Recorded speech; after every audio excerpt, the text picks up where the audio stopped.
Welcome to the Zzeem webinar studio. Today, we're going to start with the assumption that you've got experience in strategic planning and you want to take your planning up a notch. We'll do a high-level overview of the basics today, but if you want more information about how to get started, refer to our YouTube channel or reach out to us. We chose this topic today because almost every association does strategic planning, but for many, the strategic plan doesn't accomplish what was hoped.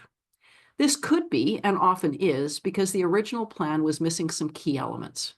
Or perhaps it was a great plan, but it lacked detailed milestones, dates, accountability, or monitoring. In order to achieve strategic planning success, you need to follow a process. And I'm going to go through with you today the process that we use when we're helping associations do strategic planning. It really isn't hard to get to the next level, but it does take some thought and some planning. If you put in the extra effort, I guarantee you it'll make a huge difference to your results. Everything I'm sharing with you today has been field tested in our daily association management work, and I can tell you that it works. For those of you who are regular attendees at our webinars, you know we host these to give you timely, valuable information that you can take back and use right away. These webinars also give us an opportunity to help you see some of the work that we do, so when you're looking for help, you'll think of us. So why does this matter? Why is strategic planning so important? I think we all know it is important, but really, what are we trying to accomplish here? The bottom line is we need a plan to govern. You know, part of the responsibility of the board of directors is to make sure that we have a current and accessible and reasonable strategic plan. Also, staff, the CEO, and everyone, they need focus and direction. And it's part of the job of the board of directors and senior management to make sure that that happens. So what we're going to be focusing on today in terms of our agenda, I'm going to start very quickly with the strategic planning principles. Then I'm going to go on to, okay, these are the basics that you must do no matter what. Now, what is going to make it better? What is going to take it to the master planning? And I'll give you tips along the way. So let's just talk about the basic strategic planning principles. These days, the consensus seems to be that we want a new plan every 3 years. Whatever you do, it has to be a multi-year plan. Having a one-year strategic plan is not a strategy, it's a business plan. It's an annual plan. This is what we're going to do over the course of the next year. When you take it into multiple years, now you have the opportunity to use strategy. So we want it at least to be a multi-year plan. It should be the board and the CEO together at a minimum that create the plan, and I will go into that in a little bit more detail later. And the plan must be documented. These are the 3 things that you've got to have in place to have what is defined as a strategic plan. So in terms of preparing for your planning day, however you've decided to do it, think about who's going to be in the room. Now, I've seen all manner of things. I've seen organizations where the CEO and the staff put the strategic plan together and it's shared with the board for input and comment, much like the budget. But at the end of the day, the board wasn't really involved in preparing the strategic plan. I've seen the other end of the spectrum where the directors put together the strategic plan and senior management and maybe not even the CEO is involved. So what really makes sense here? Actually, what I've also seen as well, too, is that you've got a situation where some of the directors are involved, but the rest of them aren't involved. So let's figure out what the best bet is here. If your directors are there to govern and lead the organization, then you want to make sure that all of them are involved in strategic planning. Now, if you've got an association, sometimes small charities fit into this category where you've got people on your board of directors who really are not there to govern, but they're really there to help fundraise and to use their influence to bring more sponsorship and fundraising into the organization. You may want to modify this, but basically any director that's there to govern should be part of the strategic planning process. The CEO should absolutely be part of the strategic planning process because keep in mind, as you're planning strategy, yes, it's strategy, not operations, but strategy always comes down to operations when it comes to implementing it. So you can't not have the CEO there, or the board might be making assumptions about what can be done, what can't be done, how fast it can be done. You really need the head of operations there, and that's the CEO. Now, should you or shouldn't you have senior management in the room? Often it depends on how big your organization is. If you only have a couple of employees, then maybe having the CEO there is going to be enough. If you've got hundreds of employees, then chances are that all senior management is not necessarily telling the CEO everything they do every day because it's just not possible. So you probably want to have your key senior leaders in the room as well too. Just keep in mind that if what you're doing potentially has an impact on the jobs of some of senior management, you're going to have to use your discretion about who you want to have in the room and when. It might be a combination of things. Now, one thing you want to be thinking about, and this is well in advance, do you need research that needs to be done as input to your strategic planning process?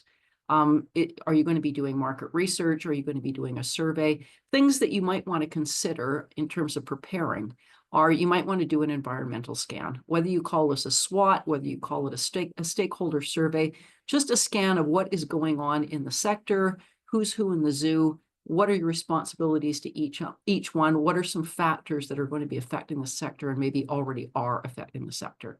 Any kind of stakeholder consultation might be part of that research as well too. And keep in mind, this is probably a good time to think about doing a member survey and or a focus group. So if you've got strategic planning coming up, engage whoever's going to do your survey for you. Think carefully about the questions and think through the questions when you're thinking about what you want to be thinking about for your strategic plan. Get it out to your members and make sure there's plenty of time to articulate the results, to analyze the results, and if appropriate, to socialize the results. So in terms of preparation, you want to make sure that any research and outreach is done well in advance. So those are the basics. Now, what can you do to deliver a better strategic plan? And what do we need to do? What more do we need to do to get to the master level? Well, first of all, for a better strategic plan, you want to make sure that you have adequate time, not too much, not too little. I've seen boards figure that, an hour and a half is ample to put together a strategic plan. I don't feel that that's true. I feel that we need more time to put together a well thought through strategic plan. I've also seen boards that will do an entire weekend retreat to come up with a strategic plan. It depends on the stamina of your board members and your facilitator for that matter. But I do find that I find that people's brains just get tired after a while, and you end up with not as much as you could have accomplished if you tried to do the same thing in a more truncated period. So my feeling is a day is about right. A business day of work to put together the plan. And that is the time that your directors and your CEO are actually going to be spending working together on the plan. Of course, there's going to be pre-work before that, and there's going to be work after that to finalize it. But in terms of the time that everyone gets together and works on the plan, my preference is for a day. In terms of the facilitator, you definitely need a facilitator. We'll talk a little bit more about what a facilitator is and what you want from them and whether they're internal or external, but someone needs to run the show. And keep in mind, whoever the facilitator is, it is not possible to do a great job of facilitating a strategic plan and also to participate in it. For various reasons, it's just not doable. So whoever you decide to have as your facilitator, it has to be somebody who you're not looking to make input to the strategic plan. Now, what we need to make sure is that our objectives meet some criteria. First of all, that they are strategic. So we don't want things that are just the same old, that we're going to continue to do what we're already doing. You want manageable objectives, and numbers matter here. If you've got 6 or 7 key objectives in your strategic plan, it's really hard to pay attention to that many objectives and to make real accomplishments with them. 3 is about right. So anywhere between 2 and 4 is fairly manageable in terms of your objectives. Don't set yourself up for failure by trying to do too many things. Also keep in mind, if you've got a lot of objectives and you're trying to narrow them down, think about the possibility of combining objectives, because sometimes 2 objectives, if you actually do one thing, it'll accomplish a strategic byproduct, which is actually another high-level objective that you were already thinking about. So think about how you can pare down your objectives, make them clear and specific, but also manageable. With a better strategic plan, your staff are engaged as well too.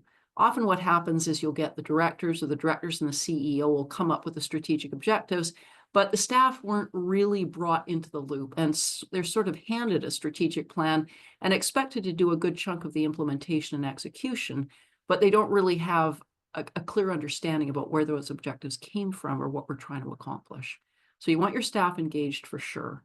And that means all of your staff. You don't just want to share it with senior management. You want to be sharing the strategic plan with your entire staff. The strategic plan should have formal written approval by the board. So you want a motion that the board has accepted the strategic plan. Because if there's ever any concern about the objectives or objections to the objectives, remember this is a 3-year plan, so board members may change over that time. You want to be able to demonstrate that you did get the formal approval of the board. You also want to make sure, as we are focusing on a better strategic plan, that the CEO is providing regular updates to the board. So in terms of the basics, we've talked about the basics, making them better, add these things onto it. Make sure you've got the time, a facilitator, make sure you've met these criteria for your objectives, that once you've got those, you've engaged the staff, that the board has formally approved them, and the CEO has a mechanism for providing regular updates on the strategic plan to the board. Now, what more do we need to get to the master level? Well, we need some homework in advance. You don't really want your people coming into the room and cold and all of a sudden having to think high level and strategic. It takes a while to get your brain into the kind of the space that you need to be thinking in that manner. And especially if the people in the boardroom have very operationally oriented jobs, they're going to come there with that mentality. So what you need to do is to make sure that you've given them some high level thinking to be doing in advance. And preferably coming up with answers that they're going to share with the facilitator, the chair, the CEO, whoever's going to be running the event for you, that they've shared that information with them. Once you get into the room, make sure that you do a review of your mission and your vision. Now, your mission and your vision is not something that you want to be changing every year. This is something that should have some validity over a multi-year period. But even if you did it before your last strategic plan, you want to review it again. Doesn't mean you need to change your mission and your vision, but you need to review them. And there are steps, there are criteria you should be looking at to make sure that your mission really is a mission and your vision really is a vision. And it makes sense for you, that it's not too broad, that it's not too narrow, because keep in mind, your vision is going to be one of the key elements that you're using to put your strategic plan together. So you need to make sure that as a starting point, your vision meets the criteria of what a vision is, and it makes sense, and it provides the appropriate level of detail for putting your strategic plan together. Now, at the master level, you are going to have a detailed plan, and that means certain things. In your detailed plan, you don't just have, here are our objectives, but for each objective, you have milestones. These are the steps that we're going to take to get there. The first step might be, we're going to need to strike a committee. You need a date around that. So we're going to have this committee struck and populated by this particular date. Now you need accountability for each element, and each element means each milestone. So accountability might mean it's the board's job to strike that committee. They have to do it by such and such a date, which is perhaps the next board meeting. So you need to know what you're doing for each objective, what the milestones are to get there, who has accountability for each milestone, and what date do you expect them to deliver it. Now, for each objective, you also need to identify what the resources are that you need for this. Because if you've got an objective and it's going to take, $10,000, $100,000 investment in a piece of software in order to implement it, well, then we better make sure we've got the budget for that. Because if we don't have the budget for it, we either need to change our objective quite dramatically, or we need to remove it and change it for something else. So think about the resources that are going to be involved. Don't assume that you want to throw it up an objective before you've even narrowed it down, but do keep in mind, as objectives come up in your strategic planning process, there may be more than one way to get there. So think about what it's going to cost in terms of people, time, etc., to make that happen. Oh, and by the way, remember, in terms of resources, that includes volunteer resources as well, too. All resources, whether they're free or whether they're volunteer, they are finite. You've only got so much that you can use. Also have a pivot plan in there as well, too. And by pivot plan, yes, of course, you could be talking about something like a new pandemic, but sometimes what you need to do is do some initial exploration. Once you've done that initial exploration, you may need to pivot to a slightly different route. So have that different route specified in your objective. If this is an objective that could be dead in the water after a first round of investigation, then talk about what the pivot plan is going to be. What are you going to do if that happens? And how are you going to pivot that objective to make it something that is more realistic and more representative of what you now know that you can do? What you should also be doing if you're at the master level is your strategic plan should be a filter for all of the big picture considerations that you're looking at. if you're trying to add a program, whether you're looking to remove a program, you want to make sure that you're using your filters before you make any of those big picture decisions. And your filters are your vision, your mission. If you are a membership association, they are your member value proposition, and they are also your strategic plan. So don't try to make big decisions in a vacuum. Think of the filters that you've got in front of you and use those filters to make your decision. If your filters are saying this is a bad decision, then either it is a bad decision or you need to change your filters. So make sure you're using your filters or you won't know how valuable and relevant they actually are. Keep in mind too that a master level plan is shared with your members.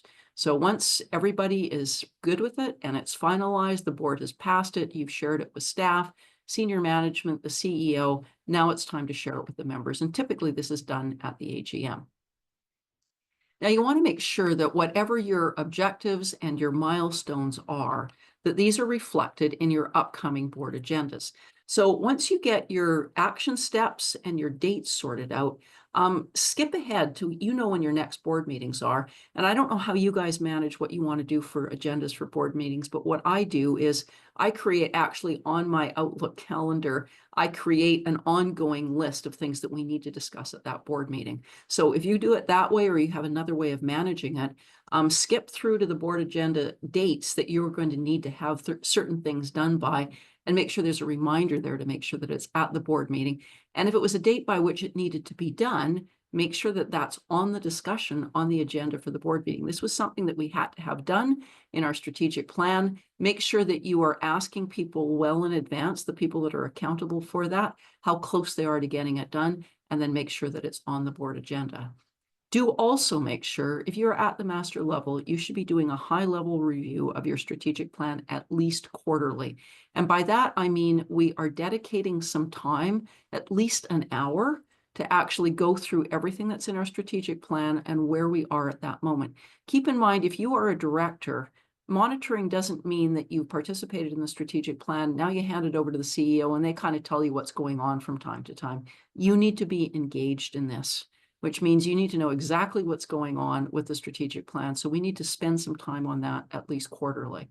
A full review of the strategic plan, I like to do this at least annually, and you're going to take more time for that.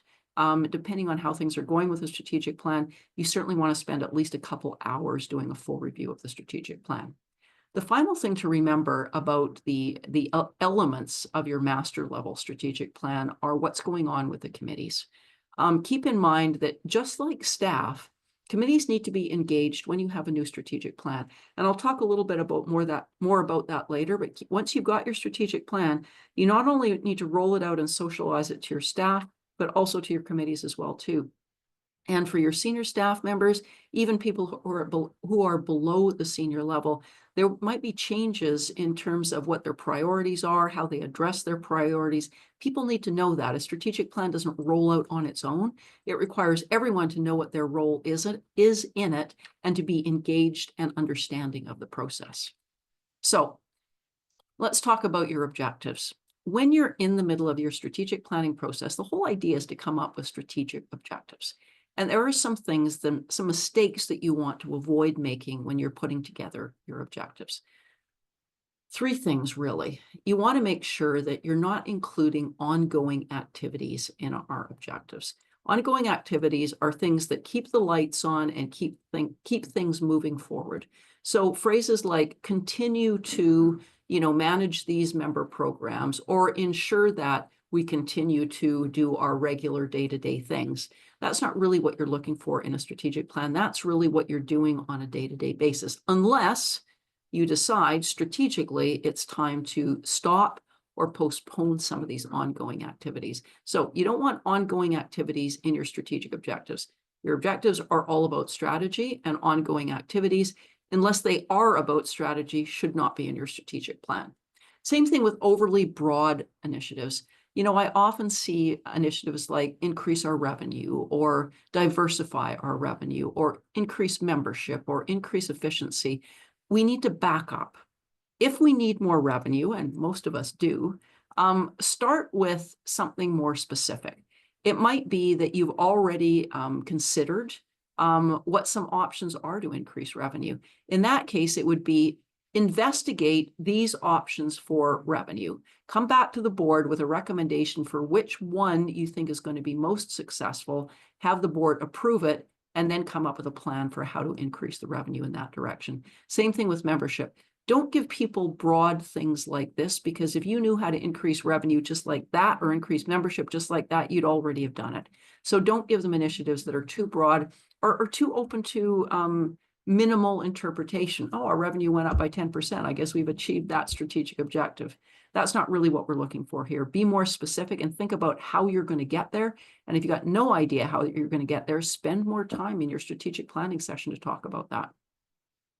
Also, something to avoid in your objectives is just adding new initiatives. This is often what we do. I see this coming out of strategic plans. I see it coming out of board meetings, and it's really, really tough on staff. There's only so much that people can do, and I think we can reasonably assume that all of your staff currently have full workloads, and your volunteers aren't slacking off either. So if that's the case, you can't just pile new initiatives on top of that. If you've got new initiatives, it means you're going to have to postpone something or you're going to have to drop something. So think about that, especially when you're looking at the resources side of each objective. Okay, that's going to take about one full-time equivalent, one FTE to accomplish that over the course of the next 3 years. Where is that coming from? Think about that. Maybe it's time to drop some things. Don't worry about sacred cows. Sometimes it can just be postponed, and you might find after you postponed it for 6 months or a year, nobody even notices, and then you realize how important it really was. I want to just talk about some common omissions here. Some of these I'm going to go into more detail with in a couple of minutes. So I'm just going to hit on some of the highlights here. Some of you are probably very familiar with the acronym BHAG, Big, Hairy, Audacious Goal. And we were often told, don't skimp on being strategic and audacious in what you're coming up with your objectives. Don't be too wimpy about coming up with your objectives. Don't come up with stuff that you know that you would have been doing anyways. And that's absolutely true. You want to be shooting for something when you come up with your objectives, but at the same time, you don't want to make it too overwhelming. You don't want to set yourself up for failure by coming up with something that you have absolutely no clue how you were ever going to accomplish it, and you've never accomplished it so far. So set yourself up for success.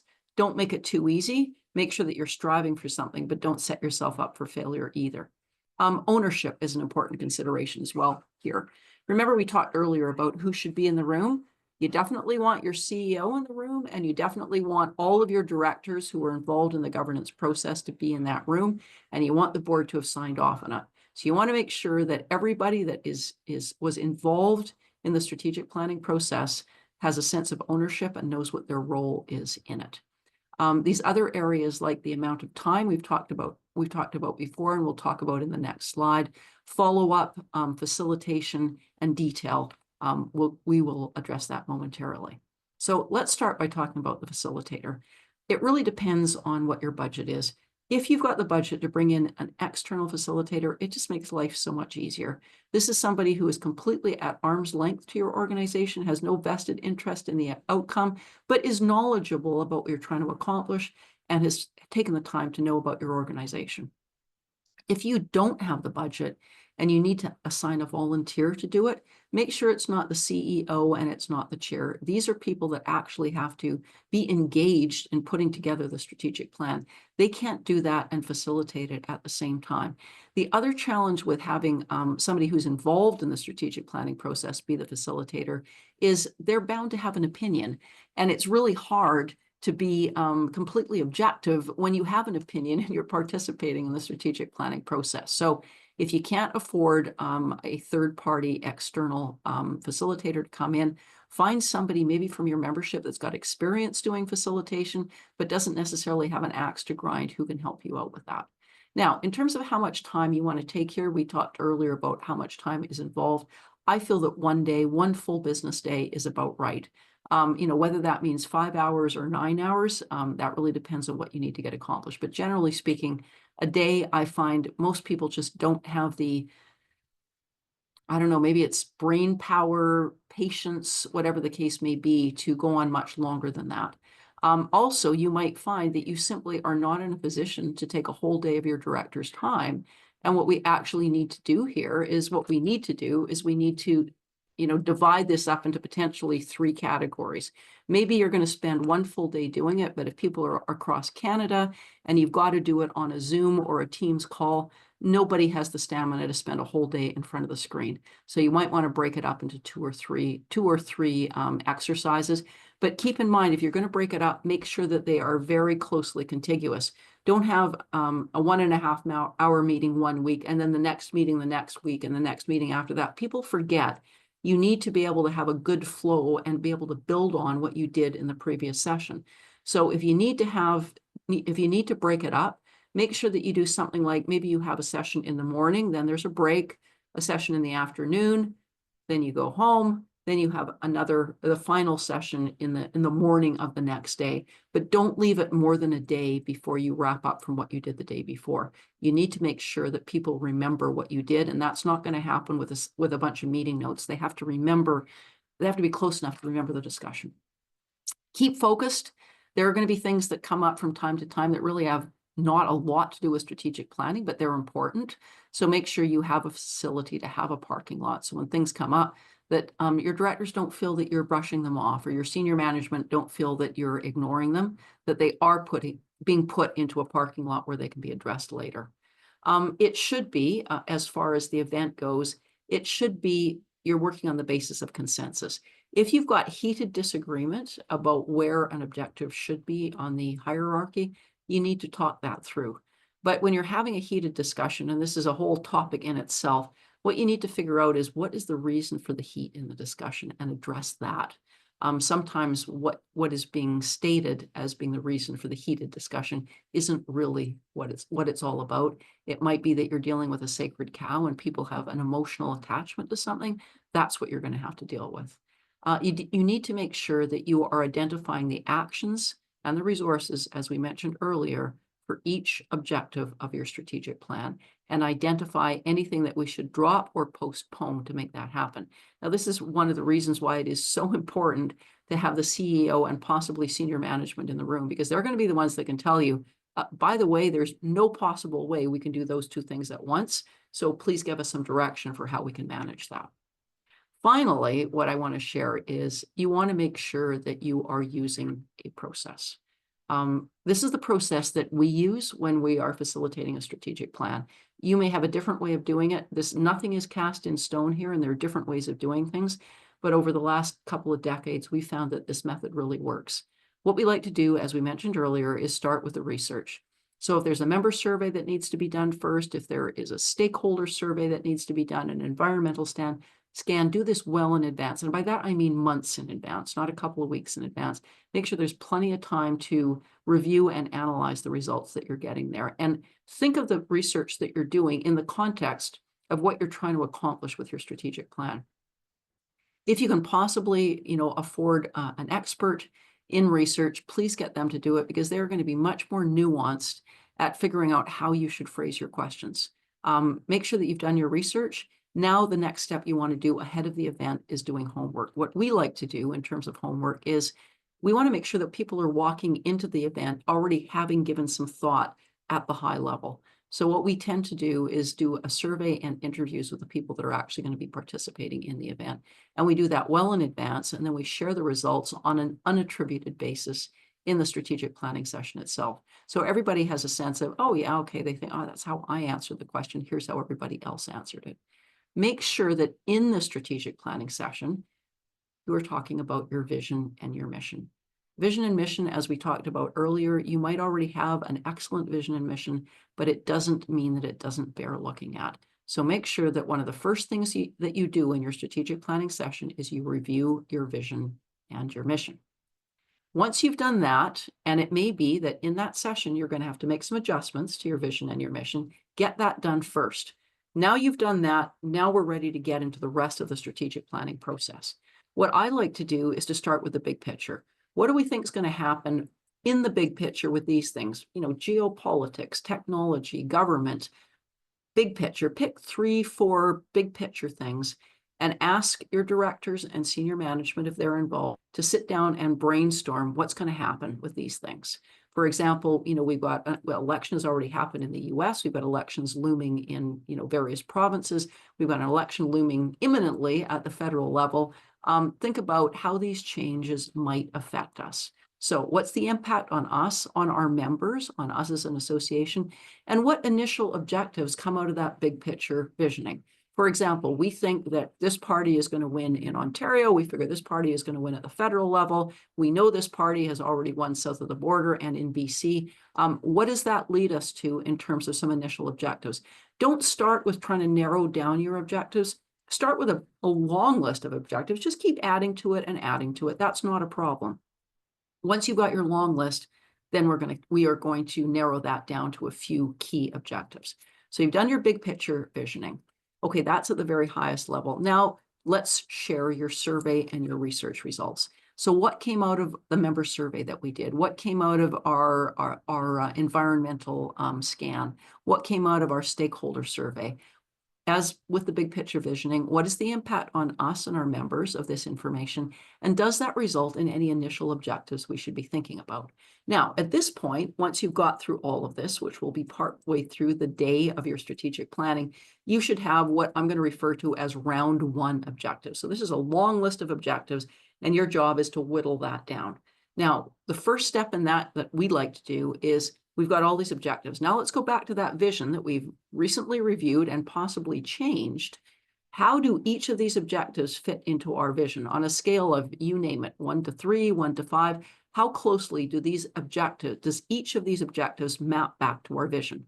That's one way of doing your filtering. You can then go down the list and say, these are the ones that map best back to our vision. These are the ones that map most poorly back to our vision. That may help certain ones to rise to the top. However you choose to do your filtering, and that is a process usually gone through at least 1 and maybe up to 3 rounds. Now you've got your final objectives. So at this point, you should have your 2 to 4 final objectives. These are the ones that are actually going into your strategic plan. Now you've got those objectives. Now you need to hang the details on them. Now, whether you choose to get your board involved in the detail part of this or not, I think they need to be at least partly involved. In some cases, you may want to take it back to the staff and the CEO, get them to do that first round of details, then take it back to the board. But either way, the board does need to be involved and the staff need to be involved as well too. So for each objective, the details you want here is why. Why are we doing this? What is the relevance of it? That's important, especially as I said earlier, when you've got members, you've got to share it with your members, you've got to share it with your staff. Maybe later, a year or two from now, you're going to have new directors on the board. They need to understand it as well. It shouldn't be something that you had to be there in order to remember the why. So let's answer the question. In the strategic plan, this needs to be documented. Why are you doing this? You should explain how it connects back to the vision and what the expected and desired outcome is from that particular objective. This is where it's going to take us. Now, for each objective, now that you've defined that, let's say you've got your 3 objectives, we know what the outcome is that we're looking for, and we've explained what the connection is back to our vision. Now we need a list of action steps. So if you've got a page for each objective, you've got your objective at the top, you've explained why, and now you've got a list of action steps, all the way from step 1, which could be strike a committee, all the way through to roll this new member program out to the members. So make sure you've got actions for each objective. For each action, you've got a list of activities, called the milestones, dates by which you want to accomplish them, accountability, who's responsible for this? Is it a committee? Is it the board? Is it the CEO? Is it a specific member of senior management? Is it a team within the staff? What resources are you going to need in order to accomplish this? Volunteer resources? Is it staff? Is it money, other types of investments? Also keep in mind, if it's something where you are going to have to kind of test the waters, and then maybe you're going to need to pivot once you've done that testing, have a pivot plan in there. Once we've done this testing, depending on what the result is, here is how we're going to pivot. You don't have to have a pivot plan for every objective of your strategic plan, but when you're going into it a bit blind, you want to make sure that you have a pivot plan to guide you, because otherwise, if you come to kind of an unconclusive result, it may be that that strategic objective just gets abandoned because you don't have the next steps, and you don't want that to happen. Remember, we talked about resources required. Make sure On that one pager for each objective, it says these are the resources that we're going to need. We're going to need a committee. We're going to need volunteer help. We're going to need a quarter of an FTE over the next 3 months. We're going to need this piece of software. Make sure it's all listed, and that where it's possible to quantify it in dollars, that you've done that. Okay, now let's assume we are at the master level. We've indicated everything that we need for the master level strategic plan. We've got it all documented. We know what our milestones are, our dates, etc. As I mentioned earlier, try to map your action steps and the dates back to your board meetings. So that you don't forget about it or it becomes hard to manage, make sure that you are tracking against what you know are your regularly scheduled board meeting dates, the action steps that need to be reviewed at that point. Make sure that you start immediately. Don't go, oh my gosh, isn't that great? Our strategic plan is over. You know, I can breathe for another quarter. No, you've got to get going now. 3 years is not a long time. And you'd be surprised, well, you probably wouldn't be surprised how quickly a quarter can go back, and we're not even there yet. Make sure, as I mentioned earlier, that you are using your committees effectively. Just like your staff, your committees need to be repositioned once you've got a new strategic plan. So have a look at each one of your committees. Who is the chair? Review what the mandate is with the chair. Is there something that we need to tweak because of the new strategic plan we've come up with? And figure out how you want to have that committee report. It won't change who they're reporting to. It'll either be the board or the CEO. But how do you want that reporting to look like? What are the specifics you want related to the strategic plan, and how frequently do you need those updates? Get that sorted out. Then the chair will roll it out to the committee, and the committee will be all set, ready to go, rocking and rolling to support the new strategic plan that you've got. With the staff, it's much the same thing. You need to make sure that the CEO has explained what the role is of each team group, and possibly in the case of individuals, what individual roles are in making sure the strategic plan happens. So make sure that accountability and those dates are shared. What has to be done by when and by whom. And just like you have with the committees, figure out how you're going to make that reporting work. You want a situation where it's easy for people to report, where people feel like they are on top of it. And it's not just something where you take kind of a dashboard and it looks much the same from one reporting day to the next. You've got to find a way of making sure that staff and committees really absorb what you're doing with the strategic plan. And the best way of doing that is to emphasize the outcome and why we're focusing on it. Now, in terms of some final tips that I want to share with you, it's really important to make the effort to do this right. It isn't just a box you want to check. Yeah, we did a strategic plan. Great, that's out of the way, off we go. You want to make sure that you've put the effort into it. If you can put the effort into what we've talked about here about what a master plan is all about, then please do that, because you will definitely have a better strategic plan if you put the effort into it. Make sure that you've invested the resources. It's going to take resources, and you've only got limited resources. Think about what you can do, make that investment, and make sure you've budgeted for it ahead of time. Keep in mind, that's a really good reason why you want to do your strategic planning ahead of your budgeting.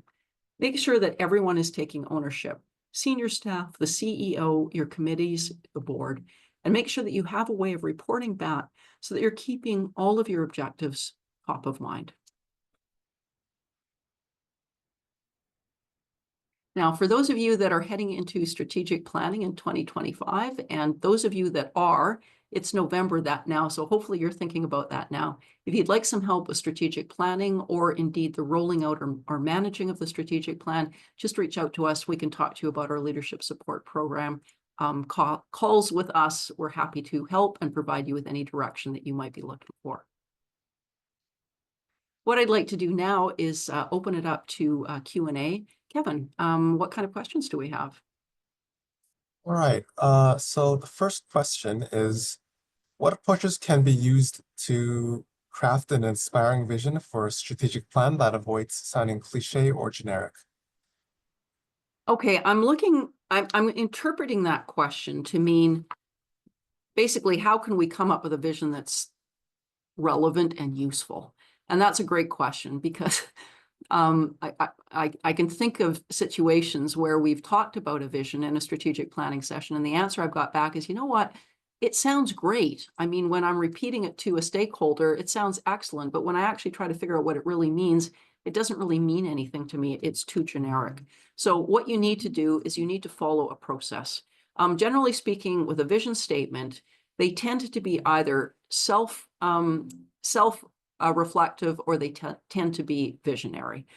For example, visionary, might mean this is something that we can't accomplish in our lifetimes, or this is something that it'll take 10 years to accomplish. So in other words, the vision is going way beyond where you're going in the strategic plan. And in fact, the vision might be something that is so aspirational that it would put you out of business. There would be no need to have you anymore. And that's okay too.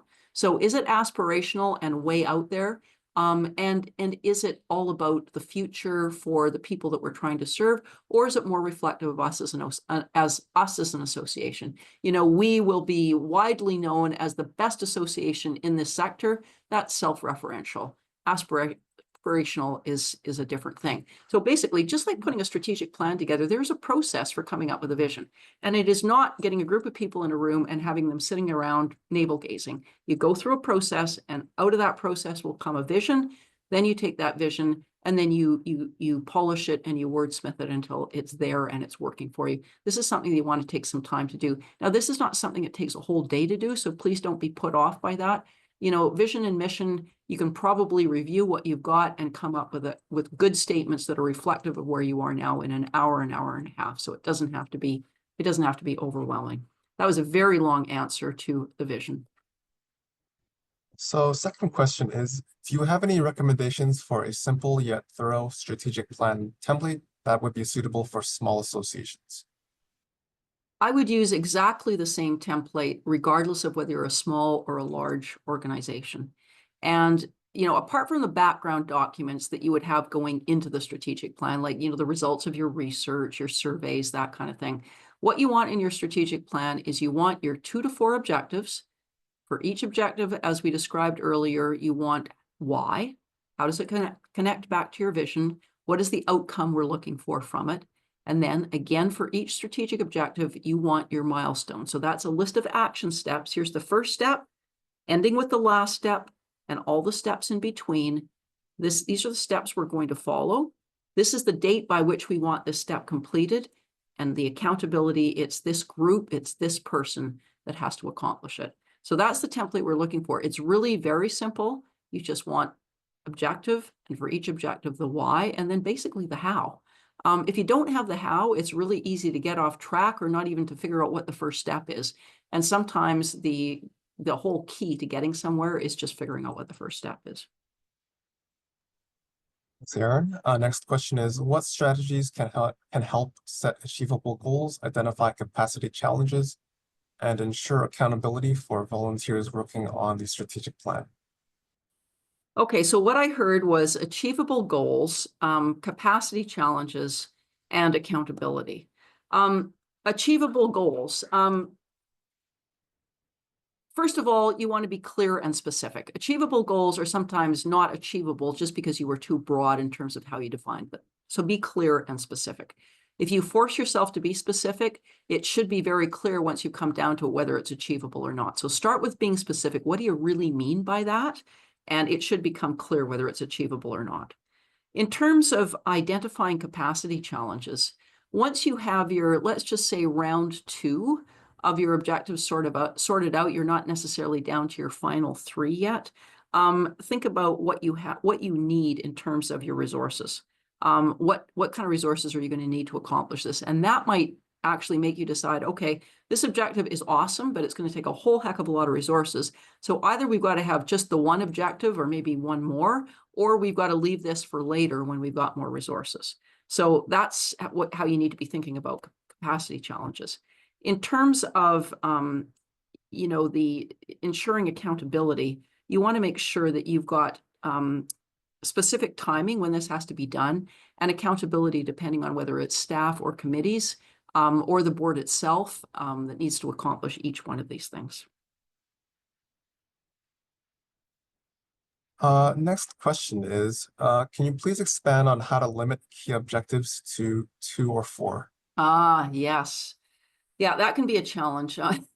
Often when you're in the middle of having your strategic planning session with the board, You might start with a list of 30 objectives and now you're down to 10, and it's just, you've got people that don't want to lose some of those objectives. One thing I find often helps is sometimes you might be down to 10 objectives. Have a look at the objectives and see where there's overlap. Often I find you can actually combine objectives. And if you take these two objectives and replace it with a slightly different way of looking at it, you can actually accomplish both those objectives by just doing one thing. So when you have a lot of objectives, I strongly recommend start by combining. Usually by combining, that'll take it down to a fewer number of objectives. That's assuming you've already measured them against your vision. Remember, the first step is measure them against your vision. If you've got objectives that really aren't connecting well with your vision, move those down to the bottom, then start combining, then see what you can do about narrowing them down to those 2 to 4. Okay, next question is, can you give an estimate of the average cost for the strat plan process? Yes. However, you've got to keep in mind that our competitors don't share their prices with us. So I can't tell you what the range of prices is out there. But I was talking to a prospective client the other day, and what they told me is that since COVID, pricing has gone up quite substantially. So if you want somebody who's basically going to do the soup to nuts for you, in other words, work with you to figure out what needs to be done, do your research ahead of time, facilitate the session for your board of directors, write it up afterwards, go through a few rounds with you. That, they've told me, is running around the $20,000 mark. Now, if there's more that you can get done with volunteers, and maybe you can delegate less to an external facilitator, you've got to decide what your budget can accomplish, what your budget can allow. But the most important thing to do is to make sure that you've got some strategic objectives that are real and you've got clear action steps and detail around them. Right. So next question is kind of related to the last one, but what would be a reasonable budget for the strat plan process? Yeah, again, that's pretty much the same answer to the question. What I do find that's really helpful is if whatever your budget is, whatever the range is, put a range on it. If you're going to go out to RFP, which is not a bad thing, that allows you to go back to the board and say, look, here's the market and here's what we found out. Put a budget range in there.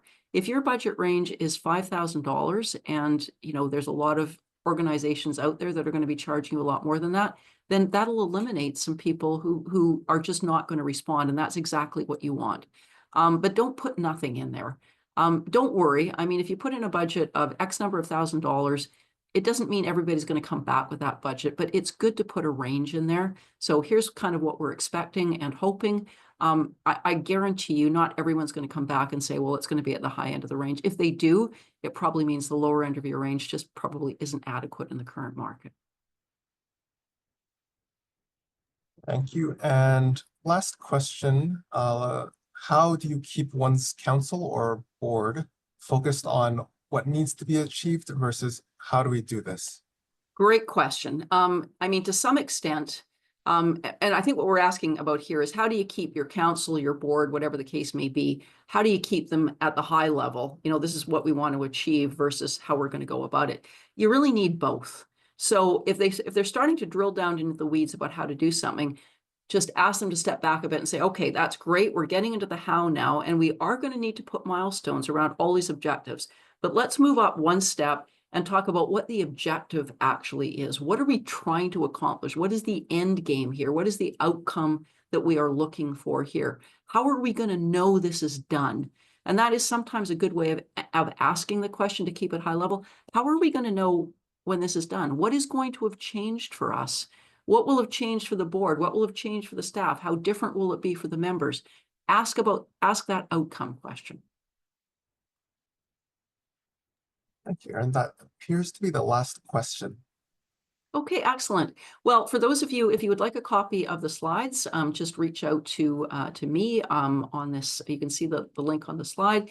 If you are at this event because you got a link from somewhere else, reach out to us so that you can actually get on our event invitation list. It is free to attend these webinars, but you do have to be on the invitation list. And as far as more learning goes, we record all of these webinars and we put them on our YouTube channel. They are somewhat curated. So if you want to find out information about other topics, please have a look at us on YouTube and get that information for yourself. We'd love to have you join us. In terms of our next webinar, I just want to share with you that our next webinar is going to be on December 12th. And we're going to be talking about informing your board in 5 minutes or less. If you are somebody, whether you are senior management, whether you are a committee chair, whether you are the CEO, the important thing is to get across the right information in the right amount of time in the right way. So I'm going to explain to you how to get that message across really quickly, really succinctly, and actually have it sink in. Also, Kevin is going to reach out to you for your feedback on our webinar. We would love to learn about things that you would like for new webinars, new topics. Anything that you can provide to us that will help us do a better job of our webinars, we are very interested in and open to. So please provide Kevin with your feedback. That concludes our webinar. Thank you very much for tuning in, and we will see you on December 12th.